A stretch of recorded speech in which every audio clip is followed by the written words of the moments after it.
Studios.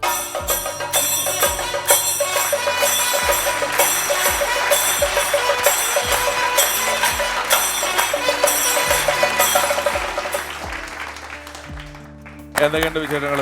നല്ല വിശേഷം. നാളെ ഓണമല്ലേ? ഓണമാണ്, ഞങ്ങൾക്ക് എല്ലാവർക്കും ഓണമാണ്. അതുമല്ല, ഒരുപാട് പേര് മുറ്റത്ത് പൂക്കളിടുന്ന ആൾക്കാരെ കണ്ടിട്ട് ഷർട്ടിൽ പൂക്കളിട്ടുണ്ടോന്ന് ആദ്യത്തെ കലാകാരൻ എന്നുള്ള പേര് ജോസിന് സ്വന്തം. അല്ല, ആക്ച്വലി എനിക്കൊരു കാര്യം പറയാനുണ്ടായിരുന്നു. എന്താണ്? നിങ്ങൾ രണ്ടുപേരും ഇങ്ങനെ അടുത്തടുത്ത് നിൽക്കുന്ന അത്ര നല്ലതല്ല. എന്താ കുഴപ്പം? കാരണം ചേട്ടന്റെ ഷർട്ട് എനിക്ക് ഭയങ്കര ഇഷ്ടമാണ്. ഈ പൂമ്പാറ്റകളെല്ലാം കൂടെ പറഞ്ഞ് ഇപ്പുറത്തോട്ട് വന്നാലോ? അയ്യോ, ആരെങ്കിലും ഓടി വരണേ! ഞാൻ പോട്ടെടാ, ഞാൻ പോട്ടെ. ഇല്ല, പോലെ ഇവിടെ ഞങ്ങളെ രക്ഷിക്കാൻ ആരെങ്കിലും ഉണ്ടാവണേ. ഈ പൂമ്പാറ്റ ഇത് അപ്പൊ നിങ്ങൾക്ക് ഇപ്പൊ ഒരു ഒറ്റ ഓണത്തിന്റെ എപ്പിസോഡ് ഇതാ അവസ്ഥയെങ്കിൽ എല്ലാ ദിവസവും ഇത് സഹിക്കുന്ന എനിക്ക് നിങ്ങൾ എത്ര രൂപ തന്നാ മുതലാവും? ശരിക്കും എപ്പിസോഡ് അവതരിപ്പിക്കുന്നതിനല്ല, ഇത് സഹിക്കുന്നതിനും കൂടെ ചേർത്താ ഞാൻ പൈസ മേടിക്കുന്നത്. നന്ദിനിയാണ്. എന്തിന് നന്ദിനി? ജനങ്ങൾക്ക് അറിയില്ലെങ്കിൽ ഒരു കാര്യം പറയണം. ബൈജു ജോസ് എന്ന കലാകാരൻ നമ്മൾ ഒരുപാട് മിമിക്രി വേദികളിലും സിനിമകളിലും കണ്ടിട്ടുണ്ടെങ്കിൽ നല്ലൊരു ചിത്രകാരൻ കൂടിയാണ് എന്ന് ഈ എപ്പിസോഡിൽ ഞാൻ അറിയിക്കുന്നു. കാരണം ഇത് മുഴുവൻ വരച്ചിട്ടുള്ളത് ബൈചേട്ടൻ തന്നെയാണ്. അതെ, താങ്ക് യു. അത് മാത്രമല്ല, ബൈചേട്ടന് മിമിക്രി, സിനിമ, TV സീരിയലുകൾ ഒരുപാട് തിരക്കിനിടയിൽ ഇപ്പൊ വര എങ്ങനെ മെയിൻറ്റെയിൻ ചെയ്യാൻ പറ്റുന്നുണ്ട്? ഇപ്പൊ തിരക്കില്ലാത്തതുകൊണ്ട് ഞാൻ വരയിലാണ് കൂടുതൽ കോൺസെൻട്രേറ്റ് വര ചെയ്യുന്നുണ്ട്. ഷർട്ടിലൊക്കെ വരച്ചു കൊടുത്ത് കാശ് ഉണ്ടാക്കുന്നുണ്ടോ? ഇല്ല. വേറെ ഒന്നുമല്ല, ഇത് എന്റെ ഭാര്യ പ്രചോദനമാണ്. കാരണം ഈ ഷർട്ട് അലക്കി ഭാര്യ ഇടുമ്പോ എന്തെങ്കിലും വിധത്തിൽ കറയൊക്കെ ഇതുമേല് ആകും. അപ്പൊ ആ കറ പറക്കാൻ വേണ്ടിട്ട് ഞാൻ ഇതുമേല് പെയിന്റ് ചെയ്യുക. അതാണ് കൂടുതൽ ഇങ്ങനെ ചെയ്യാൻ കാരണം. എന്റെ അമ്മക്ക് ഈ സ്വഭാവമുണ്ട്. അതായത് ഈ ഭിത്തിയിൽ ആണി പറിച്ചു കളഞ്ഞ തുളയുണ്ടെങ്കിൽ ഇത് കാണാതിരിക്കാൻ വേണ്ടി അതിന്റെ കലണ്ടർ തൂക്കിയിട്ട് സ്റ്റിക്കർ ഒട്ടിക്കും. അവസാനം സ്റ്റിക്കർ കിട്ടാഞ്ഞിട്ട് ഞാൻ ഞങ്ങളുടെ അടുത്ത വീട്ടിൽ ചെന്ന് കഴിഞ്ഞപ്പോ ഏതൊക്കെയോ മാട്ട സ്റ്റിക്കറൊക്കെ ഇല്ലേ, 70 സെന്റിമീറ്റർ 85 സെന്റിമീറ്റർ എഴുതിയ ആ സ്റ്റിക്കറൊക്കെ മേടിച്ചോട്ട് വെച്ചിരിക്കുകയാണ്. തട്ടിപ്പാവും, എല്ലാം വയ്ക്കും. ഇനി നമുക്ക് നമ്മുടെ അടുത്ത മത്സരാർത്ഥി എന്ന് പറയാൻ പറ്റില്ല, നമ്മുടെ ഒരു സൗഹൃദ മത്സരത്തിൽ പങ്കെടുക്കാനെടുത്ത ആളെ നമുക്ക് സ്വാഗതം ചെയ്യാം. സുബി സുരേഷ്.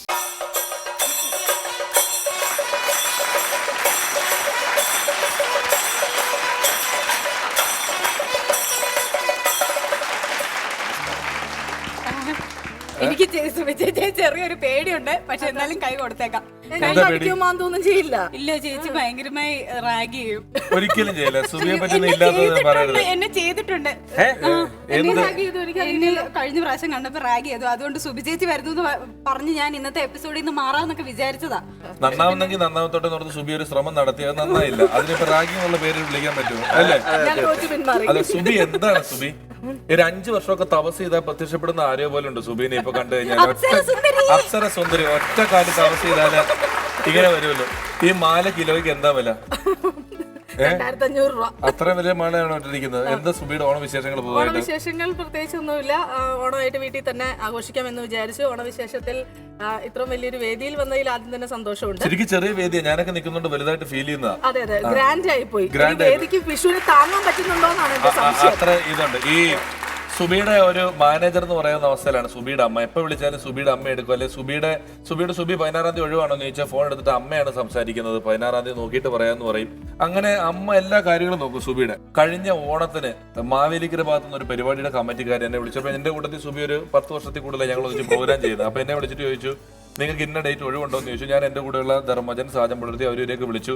സുബിയെ വിളിച്ചപ്പോൾ സുബി ഏതോ ഷോയ്ക്ക് മലേഷ്യക്ക് പോയിരിക്കുകയാണ്. സുബി വീട്ടിലില്ല. ഞാൻ സുബിയുടെ അമ്മയെ വിളിച്ചു. അമ്മയോട് സംസാരിച്ചിട്ട് ഞാൻ പറഞ്ഞു, സുബി വരുമ്പോൾ പറയണം, ഞാൻ വിളിച്ചു എന്ന് പറയണം, ഇന്നാണ് പരിപാടി ഡേറ്റ് ഇന്നത്. ശരി പറയാന്നൊക്കെ പറഞ്ഞു. കുറച്ച് കഴിഞ്ഞപ്പോൾ സംഘാടകനെ തിരിച്ചു വിളിച്ചിട്ട് ചോദിച്ചു, എന്തായി എല്ലാവർക്കും ഒഴിവുണ്ടോ? ഞാൻ പറഞ്ഞു, ധർമ്മജന് ഒഴിവാണ്, സാജൻ പുലർത്തിക്ക് ഒഴിവാണ്, ഇന്നയാൾക്ക് ഒഴിവാണ്. സുബിയുടെ അമ്മയോടാണ് സംസാരിച്ചത്. സുബിയുടെ അമ്മ പറയാന്ന് പറഞ്ഞിട്ടുണ്ട് എന്നാണ് പറഞ്ഞതെന്ന് പറഞ്ഞു. ശരിയെന്ന് പറഞ്ഞാൽ ഫോൺ വെച്ചു.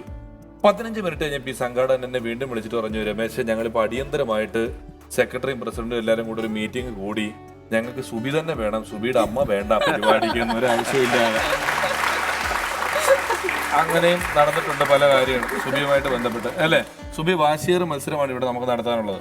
ശക്തമായിട്ടൊരു പോരാളിനെ സുബിക്കെതിരെ ഞങ്ങൾ ഇറക്കുന്നുണ്ട്. ഇപ്പൊ വിളിക്കുന്ന നന്ദിനി. ബിനു അടിമാലി.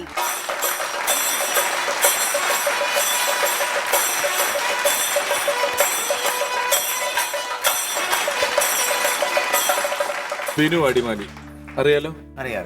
ചേട്ടനെയാണോ ഇറക്കിയത് സുബി ചേച്ചിക്കെതിരെ? അല്ലല്ല, സുബി ചേച്ചിക്കെതിരെയുള്ള ആള് വേറെ വരുന്നുണ്ട്. ഇത് ബൈജു ചേട്ടനെതിരെ ഇറക്കിയേക്കുന്ന ആളാണ് ബിനു അടിമാലി എന്ന് പറയുന്നത്. ബിനുവിനെ ഞാൻ ഇതുവരെ പലപ്പോഴും കണ്ടതിനേക്കാളൊക്കെ വ്യത്യാസം ഇന്ന് രാവിലെ ഞാൻ നോക്കിയപ്പം ബിനു അടിമാലി ചില പ്രത്യേക മിശ്രിതങ്ങളും ചില സാധനങ്ങളൊക്കെ കലക്കി കൂട്ടി കഴിക്കുന്നു. ഞാൻ എന്താണെന്ന് വെച്ചപ്പോൾ എന്നോട് പറയണം, ഒരു മനുഷ്യന് ഒരു ദിവസം 1600 കലോറി വേണം, നമ്മൾ തിന്നുന്ന സാധനത്തിൽ നിന്ന് അത്രയും കലോറി കിട്ടുന്നില്ല, ഈ കലോറി ശരിയാവില്ല എന്നൊക്കെ പറയുന്നുണ്ട്. എന്താണ് ഈ പുതിയ ഭക്ഷണ ക്രമീകരണങ്ങൾ? അല്ല, ഞാൻ നമ്മൾ പൊതുവെ കലാകാരന്മാര് ഭക്ഷണത്തിൽ ശ്രദ്ധിക്കാതെ പല പല അസുഖങ്ങളൊക്കെ വന്നു പോകുമല്ലോ. അത് വരാതിരിക്കാൻ വേണ്ടി ചെറിയൊരു മുൻകരുതൽ. എന്താ കുടിച്ച സാധനത്തിന്റെ ഒക്കെ പേര്? അത് പറഞ്ഞു കഴിഞ്ഞാൽ മൊത്തം പ്രശ്നമായിരുന്നു. എന്തൊക്കെയാ കലക്കി കുടിക്കുന്നുണ്ട് ഞങ്ങൾ ആരും അറിയാതെ? അല്ലതേ, ബിനു ഒന്ന് പച്ച പിടിച്ച് കാണണമെന്നാണ് എന്റെ ആഗ്രഹം. ബിനു എന്തായാലും പച്ച പിടിച്ചിട്ടുണ്ട്. അല്ല, മുമ്പ് ഭക്ഷണം കിട്ടാത്തതിന്റെ ഒരു കുഴപ്പമായിരുന്നു. പൈസയൊക്കെ വന്നു കഴിഞ്ഞപ്പോ ഭക്ഷണം അങ്ങോട്ട് ഒരുപാടായി പോയി. അതൊന്ന് കൺട്രോൾ ചെയ്യാൻ, അത് കൺട്രോൾ ചെയ്യാന്നുള്ളതേ ഉള്ളൂ. അതുമല്ല, ബിനുവിന്റെ ഭക്ഷണം കിട്ടാത്ത കുഴപ്പമൊന്നുമല്ല. ബിനു ആയ കാലത്ത് ഉള്ള സത്യം പറഞ്ഞോട്ടെ, ബിനു സാമാന്യം ഇച്ചിരി പിശുക്കനായിരുന്നു പണ്ട് ട്രൂപ്പില്. അപ്പൊ ഈ കോഴിക്കോട് എന്നൊക്കെ പരിപാടി കഴിഞ്ഞ റോഡിന്റെ സൈഡിൽ അലുവ കടകള് കിലോ കണക്കിന് പച്ച ചുമല മഞ്ഞ കൊതിയാവും കണ്ടാൽ അലുവ വിൽക്കാൻ വെച്ചേക്കാണ്. അപ്പൊ ഒരു ദിവസം ട്രൂപ്പിന്റെ വണ്ടി നിർത്തി ഞങ്ങൾ എല്ലാവരും വീട്ടിട്ട് അലുവ മേടിക്കുമ്പോൾ ബിനോളി മാത്രം പുറത്തേക്ക് ഇറങ്ങാതെ ജനലിൽ കൂടെ, കാരണം ഇറങ്ങിയാൽ മേടിക്കേണ്ടി വരും. പുള്ളി ജനലിൽ കൂടി ഇതൊക്കെ കണ്ടോണ്ട് ചെറിയ ഉറക്കമുണ്ട് പുള്ളിക്ക്. ഉറങ്ങുമല്ല, ഉറങ്ങിയവല്ല അഭിനയിക്കുക, ഇറങ്ങിയാൽ മേടിക്കേണ്ടി വരുമല്ലോ. ബിനു അലുവ മേടിക്കല്ലേ എന്ന് വെച്ചപ്പോഴാണ് ബിനു, പിള്ളേർക്ക് ആർക്കും ഇഷ്ടമല്ല, പിന്നെ എനിക്ക് ഷുഗർ ഉണ്ടോ എന്നൊരു സംശയം, പിന്നെ വീട്ടിലാർക്കും അലുവ ഇഷ്ടമല്ല, അതുകൊണ്ട് ഞാൻ മേടിക്കുന്നില്ല എന്ന് പറഞ്ഞ് നിന്ന് ഞങ്ങളൊക്കെ മേടിച്ചു കഴിഞ്ഞതും ഈ പരിപാടി കണ്ട ഒരാൾ കാറിൽ വന്ന് നിർത്തിയിട്ട്, നിങ്ങളൊക്കെ ഇവിടെ ഉണ്ടായിരുന്നു, ഹലോ ഹലോ എല്ലാവർക്കും ഷെയ്ക്കാൻ എന്നിട്ട് ഈ പുള്ളി പറഞ്ഞ്, ആരും പൈസ കൊടുക്കണ്ട, നിങ്ങളുടെയൊക്കെ അലുവയുടെ പൈസ ഞാൻ കൊടുക്കും എന്ന് പറഞ്ഞപ്പോഴത്തേക്ക് പതുക്കെ ഉറക്കത്തിൽ നിന്ന് ഒരാൾ വണ്ടിയിൽ നിന്ന് ഇറങ്ങി വന്നിട്ട് ആ കടക്കാരനോടെ, ചേട്ടാ മധുരം കുറഞ്ഞ അലുവ ഉണ്ടാവും. കുറെ സിനിമകളിൽ അഭിനയിച്ച് കൂട്ടുന്നുണ്ടെന്ന് കേൾക്കുന്നുണ്ട്. സിനിമ സഹായിച്ചൊരു 3-4 പടമൊക്കെ ഇറങ്ങാനുണ്ട്. എല്ലാ സിനിമകൾക്കും എല്ലാവിധ ഭാഗങ്ങളും നേർന്നുണ്ട്. നമ്മൾ അടുത്ത ഒരാളെ സുബിക്കെതിരെ ശക്തമായ ഒരു സാന്നിധ്യമായി ഇവിടെ ഇന്ന് ഉടനീളം മത്സരിക്കാൻ പോകുന്ന ഒരാളെ ഞാൻ രംഗത്തിറക്കുകയാണ്. കുട്ടി, പേര് വിളിക്കൂ. സ്ത്രീ സാന്നിധ്യം. അതെ, പ്രിയങ്ക അനു. അമ്മേ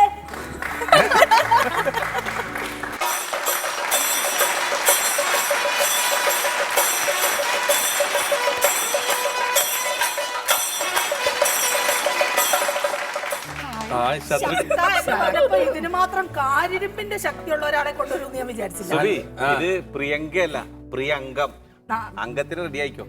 ചിരിച്ച മുഖത്തോടെ അംഗത്തിനായിട്ട് എത്തിയിരിക്കുകയാണ് പ്രിയങ്കം അല്ലേ? പ്രിയങ്ക, എന്താ വിശേഷങ്ങൾ? നല്ല വിശേഷം. സുഖമാണല്ലോ? കുഴപ്പമില്ല. ഇന്നലെ ഇച്ചിരി പനി ഉണ്ടായിരുന്നു, മാറി. സുബീനെ കണ്ടപ്പോ സുബീനെ ഇന്ന് കാലെ പിടിച്ച് നിലത്തടിക്കാനുള്ള സെറ്റപ്പിലാണ് നിൽക്കുന്നത്. പിന്നെ സുബിയല്ല ചിന്തിച്ചിരിക്കുന്നത്, ഇവിടെയാ നോട്ടം വെച്ചിരിക്കുന്നത്. ബിനു അടിമാലിയില്ല, ഇവിടെ പിഷു എന്നെയാണ് നോട്ടം വെച്ചിരിക്കുന്നത്. എന്നാലും ഇന്ന് അംഗം ഒന്ന് കൊഴുക്കുക തന്നെ ചെയ്യും. ഞാനും വിചാരിച്ചിരിക്കുന്നു. മാത്രല്ല, ഇവിടെയുള്ള എല്ലാവരും വിചാരിച്ചിട്ടുണ്ടാവും എനിക്കിട്ട് തരണം, അങ്ങനെ ഒരു ഉദ്ദേശം നിങ്ങൾക്കുണ്ടോ? ഇതാണ് കാശ് കൊടുത്ത് കടിക്കുന്ന പട്ടിനെ മേടിച്ചു എന്നൊക്കെ നമ്മൾ പറയില്ല. ഒരാവശ്യമില്ലാതെ ഞാൻ വേലി കിടന്ന ആളെ ഈ പരിപാടി. പക്ഷെ ഒരു കാര്യമുണ്ട്, പ്രിയങ്കയുടെ ഒരു പ്രണയകാലം അനൂപുമായിട്ട് പ്രേമിച്ചിരുന്ന അതെനിക്ക് കഴിഞ്ഞു പോയാലും എനിക്ക് ഞാൻ പറയും. എനിക്ക് രണ്ടുപേരും പറയാറുണ്ട്. ആലപ്പുഴ ഉദയ സ്റ്റുഡിയോയിൽ ഞങ്ങളൊരു പരിപാടി, ഒരു TV പരിപാടി താമസിച്ച് ഇങ്ങനെ ഷൂട്ട് ചെയ്യുന്ന സമയം, അപ്പൊ ഒരു ഫോൺ കമ്പനി ചെറിയ വിലയ്ക്ക് ഫോൺ ഇറക്കി, അങ്ങോട്ടും ഇങ്ങോട്ടും ഫ്രീയും ഉണ്ട്. ആ സമയത്ത് ഉദയ സ്റ്റുഡിയോയിൽ പഴയ ഒരു ഊഞ്ഞാലുണ്ട്. എന്റെ ഓർമ്മ ശരിയാണെങ്കിൽ അവിടുത്തെ ബാലചേട്ടൻ പറഞ്ഞത് പ്രേം നസീർ കണ്ടാണ് അവസാനമായിട്ട് അതിൽ ആടിയത്. പിന്നെ ആരും ആടിയിട്ടില്ല, തുരുമ്പ് പിടിച്ചിങ്ങനെ ഇരിക്കുന്ന ഒരു ഊഞ്ഞാലാണ്. രാത്രി ഞങ്ങളൊക്കെ കിടന്നുറങ്ങുമ്പോ രാത്രിയാകുമ്പോ ഒരു 12-1 മണിക്ക് ഈ ഊഞ്ഞാലാടുന്ന ശബ്ദം കേൾക്കും.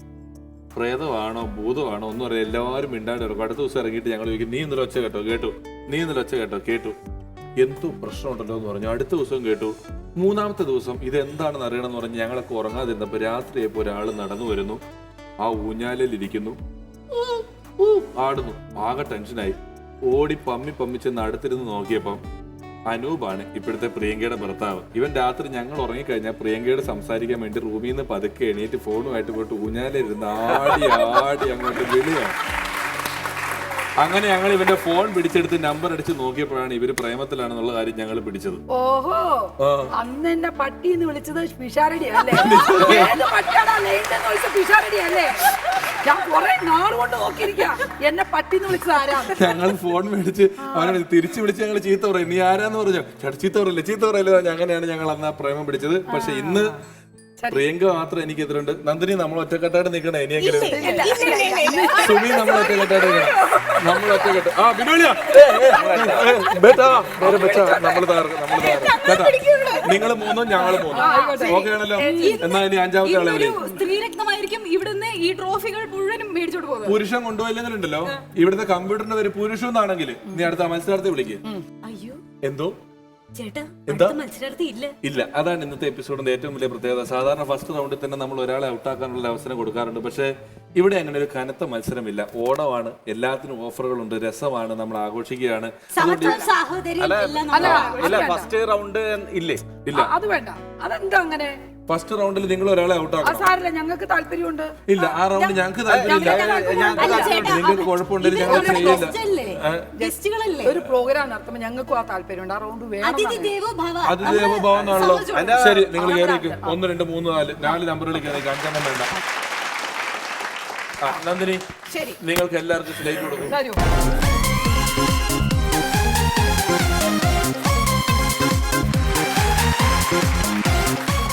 നിങ്ങൾക്ക് ഇതിൽ ആരെയാണ് ഔട്ടാക്കേണ്ടത്? അയാളുടെ നമ്പർ എഴുതുക. 1ൽ കൂടുതൽ തവണ ആരുടെ നമ്പർ വരുന്നോ അയാൾ ഔട്ടാവും.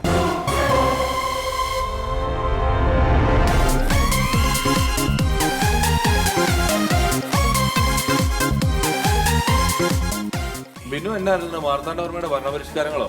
എത്ര നേരം എഴുതിക്കൊണ്ടിരിക്കുന്നു? ഞാൻ ഈ CBSE സിലബസ് ആയതുകൊണ്ട്.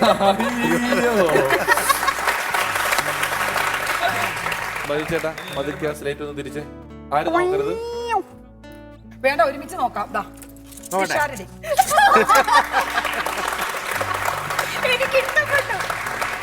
അപ്പൊ ചേട്ടാ ഒരു മിനിറ്റ്, ഇതിന്റെ ഭാഗമായിട്ട് ചെറിയൊരു എന്താ പാടാ ഈ പിഷാരിയുടെ പേര് എഴുതാൻ?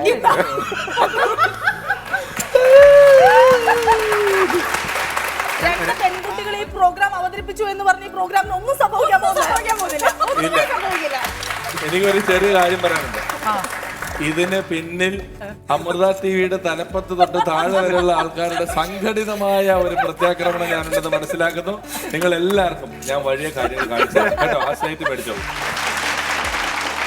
പ്രോഗ്രാമിന് ഫസ്റ്റ് റോളുണ്ട്. അപ്പൊ അതങ്ങോട്ട് കറക്റ്റ് ആയിട്ട് പോയിക്കോട്ടെ നടത്താം. അതെ, ഒന്നിക്കൽ ആശാന്റെ നെഞ്ചത്ത് അല്ലെങ്കിൽ കളരിക്ക് പുറത്തുനിന്നാണ്. ഇപ്പൊ നിങ്ങൾ ആശാന്റെ നെഞ്ചത്ത് കയറി കളരിക്ക് പുറത്ത് തന്നെ ആക്കി തരാം. പിഷയുടെ ആറ്റിറ്റ്യൂഡ് മനസ്സിലാക്കാൻ വേണ്ടി മാത്രമാണ് ഞങ്ങൾ ഇങ്ങനെ എഴുതിയത്. എന്റെ ആറ്റിറ്റ്യൂഡ് ഇവിടെ നിന്നല്ല.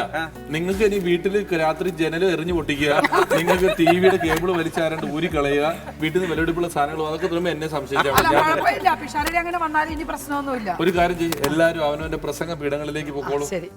നന്ദിനി, നീ ഇതിന് കൂട്ടുവെക്കുമെന്ന് ഞാൻ വിചാരിച്ചിട്ടില്ല. വേറെ ആരും വേണം ചെയ്തോട്ടെ. ഇവരെല്ലാരും ഇത് ചെയ്തോട്ടെ. അവരൊക്കെ ആയിട്ട് എനിക്ക് കുറഞ്ഞത് 15 വർഷത്തെ പരിചയമുണ്ട്. വെറും 2 മാസത്തെ പരിചയം വെച്ച് നീ അത് എന്നോട് നന്ദിനിയുടെ കുറ്റങ്ങൾ പിഷാരടി പൊറുക്കുമോ? പിഷാരടിയുടെ കണ്ണുനീര് കാണാൻ ഇവിടെ ആളുണ്ടോ? തുടർന്ന് കാണുക ഓ മിനിസ്റ്റർ.